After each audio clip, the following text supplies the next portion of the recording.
দাঁড়িয়ে আছি, প্রচন্ড বৃষ্টি হচ্ছে, অস্বাভাবিক বৃষ্টি। আর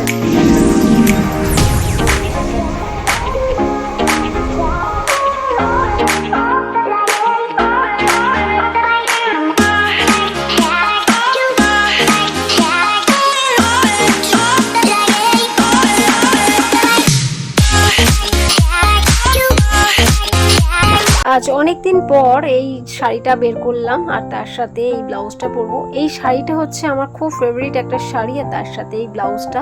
তো আজকে তো যাব দিদির বাড়ি, তো যা যা সাজা গোজা করবো সব একসঙ্গে গুছিয়ে নিচ্ছি, নিয়ে এবারে আমি রেডি হয়ে নেব, নিয়ে তারপর বেরোবো।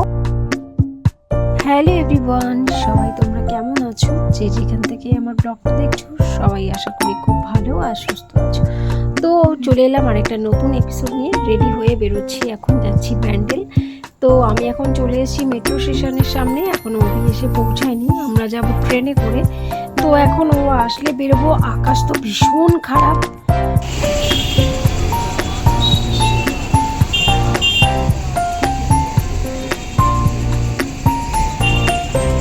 দোকানপাট মনে হচ্ছে সবাই বন্ধ করে দেওয়ারই চেষ্টা চলছে, কারণ আকাশ তো ভীষণ বললাম খারাপ, আর প্রচণ্ড মেঘও ডাকছে, জানি না আমরা আদৌ যেতে পারবো কিনা।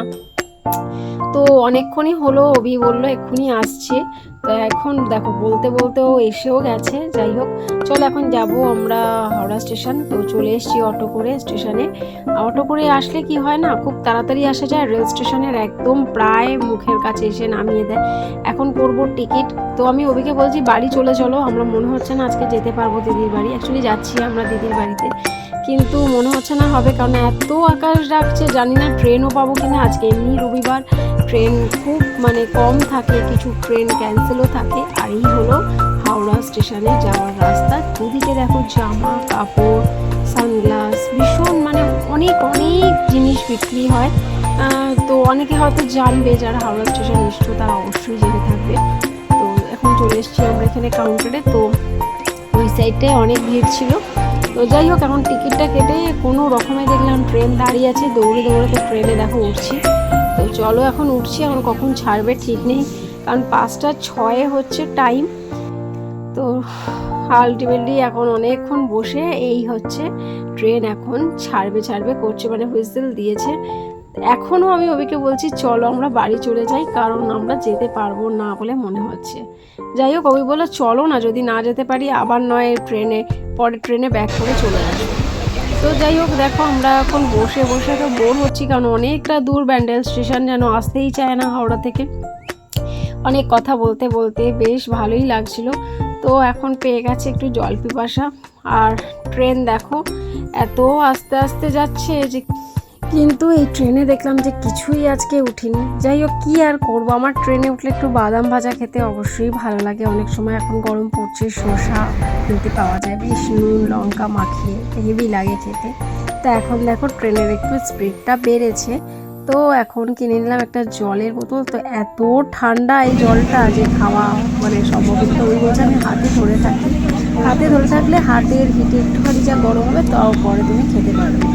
আমাকে বলেছিল বাড়ি থেকে একটা নিয়ে যেতে জলের বোতল, কিন্তু আমি এত তাড়াহুড়ো করে বেরিয়েছি যাতে ট্রেন মিস না করি, সেটা আর কেনা হয়নি। আর সত্যি আমার বোতল বইতে একটুও ভালো লাগে না। তো কথা বলতে বলতে আমরা অনেকটাই চলে এলাম, প্রায় হাফেরও বেশি। এখনও হাফ রাস্তা বাকি রয়েছে, এবার নাবার সময় হয়ে এলো। তো আমরা একটু উঠে দাঁড়ালাম, অনেকক্ষণ যেহেতু বসে আছি ভালো লাগছে না। তো চলো, ব্যান্ডেল স্টেশন চলে এসছে, এবার আমরা নামবো।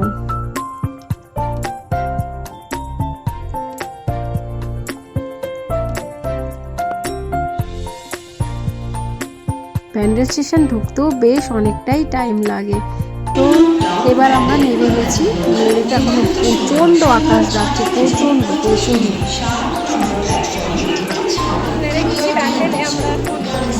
তো ওই বলছে মনে হচ্ছে না আর যাওয়া যাবে। তো দেখো এবার কি অবস্থা হচ্ছে, বললো বৃষ্টি প্রায় স্টার্ট হয়ে গেছে। তো আমাদের আবার এখান থেকে অটো বা টোটো করে দিদির বাড়ি যেতে হয়, তো সেটা মনে হচ্ছে আমরা যেতে পারছি না আজকে। আর দেখো শুরু হয়ে গেল এবার বৃষ্টি, আর আমরা ছাতাও নিয়ে আসিনি। রেলওয়ে স্টেশনে দাঁড়িয়ে আছি, কি পরিমাণ বৃষ্টি হচ্ছে।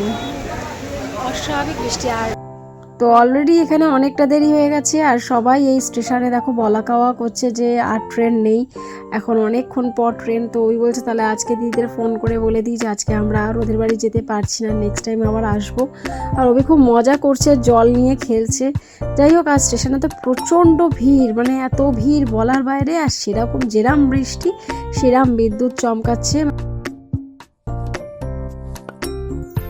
বৃষ্টিটা সেই হাওড়া থেকে হবে হবে করতে করতে ঠিক ব্যান্ডেলে এসেই হতে হলো। আর একটু হয় পরে বা আগে হলেও তো ঝামেলাটা হয়ে মিটে যেত, কিন্তু আজকে আর যাওয়া গেল না। এরকমভাবে আমি কোনো ব্লগ শেয়ার করিনি, এরকমভাবে কেউ ব্লগ শেয়ার করেছে কি না আমার ঠিক জানা নেই, কিন্তু আমার অভিজ্ঞতাটা আজকে তোমাদের সাথে শেয়ার করলাম। তো চারিদিক তো জলে ভরে গেছে, খুব কষ্ট করে দুটো ট্রেন আর কি বাতিল ছিল, তারপরে দেখো ট্রেন এসছে। তো আমরা এইখানে স্টেশনে আস্তে আস্তে আরও চরম জোর বৃষ্টি এসছে, মানে পুরো ভিজে তো অলরেডি গেছি। বৃষ্টিটা চলে এসছে, অনেক দূরে আছে ট্রেন, এখন অনেক জোর বৃষ্টি হচ্ছে। বলতে বলতে বৃষ্টিটা কিন্তু চলে এলো, মানে ওয়েট করেনি একটু। বিদ্যুৎ চমকালে বেশি ভয় লাগে, আর যদি ট্রেনের কোনো রকম তার পার ছিঁড়ে যায় তখন তো আরও বাড়ি যাওয়া সম্ভব, মানে অসম্ভব।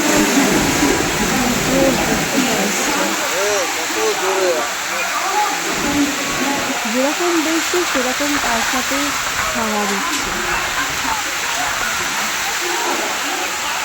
তো আজকের ব্লগটা আজকে কন্টিনিউ করতে পারলাম না। যদি তোমাদের ভালো লাগে তাহলে একটা লাইক করে, কমেন্ট করে, শেয়ার করে আমার অবশ্যই সাবস্ক্রাইব করে পাশে থাকো।